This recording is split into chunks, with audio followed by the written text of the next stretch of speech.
Priznám sa, že Donatella som vôbec nechcel vybrať. Pes s takouto zvláštnou históriou a ublížený môže naozaj byť nebezpečný pre svoje okolie.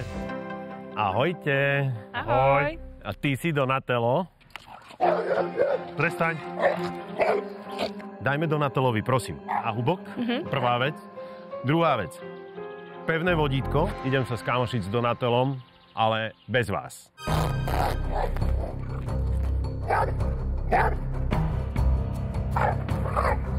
No poď. Sadni. Perfektný. Ja si ho idem odopnúť. A teraz som zvedavý, či sa útok vráti, keď sa priblížim k vám dvom, ale už vidíme chvost dole a začal ma trošku rešpektovať. Zažili ste už takúto situáciu s ním? Priznám sa, že nikdy. By som povedala, že sa nevyhrotilo až do takejto situácie. Nikdy sme my nedovolili, aby sa to vyhrotilo až do takejto situácie. Pravda je, že málo kedy na mňa zaútočí pes naozaj, ale tu on vyslovene dorážal, bude asi aj modrinka. Je ale veľmi podstatný bod v celej tej situácii, ktorú sme zažili, a to je, že sa nakoniec upokojil. To je predpoklad na to, aby sme sa niekam vedeli vôbec posunúť. Je to pes, ktorý je naozaj nebezpečný pre svoje okolie. Logické by bolo naučiť Donatella na klietku. To by malo byť pre neho bezpečné miesto. Následne za tým by mali prichádzať návštevy. Donatello je v klietke, príde návšteva, zúri. Nikto na to nereaguje, prestane zúriť, návšteva príde, dá mu máškrtu. A teraz idem na jednu vec. Idem čakať, keď sa on trochu upokojí. Ako náhle sa trochu upokojí, v tom momente príde máškrta. Tu je mňamka. A zisťuje, že OK, benefitom je byť v pohode. Najmä tí ľudia, ktorí s ním ako keby majú najväčší problém. Nemusia mu dávať takto tú máškrtu, jak ja, ale keď sa ukludní, tak z 3 metrov tú máškrtu sem hodia.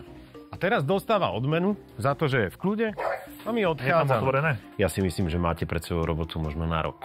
Tá výzva 3-týždňová je o príprave na to, aby sa to pomaličky po troškách zlepšovalo. A ty si ešte aj ťahač, kamarát môj. To ako si, Jakub, zareagoval, keď som sa s ním stretol prvýkrát ja. Ty mu hovoríš, že tá situácia je problém.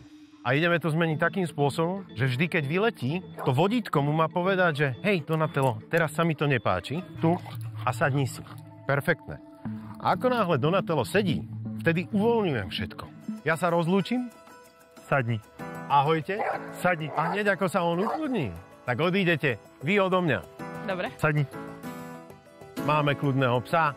Čaute, vidíme sa za 3 týždne. Papa. Ten počiatok bol trošku taký váhavý, by som povedal. Sice bude to trvať dlho, ale Ferry nás naviedol na správnu cestu a to nás utvrdzuje, že to pôjde aj ďalej. No choď, no.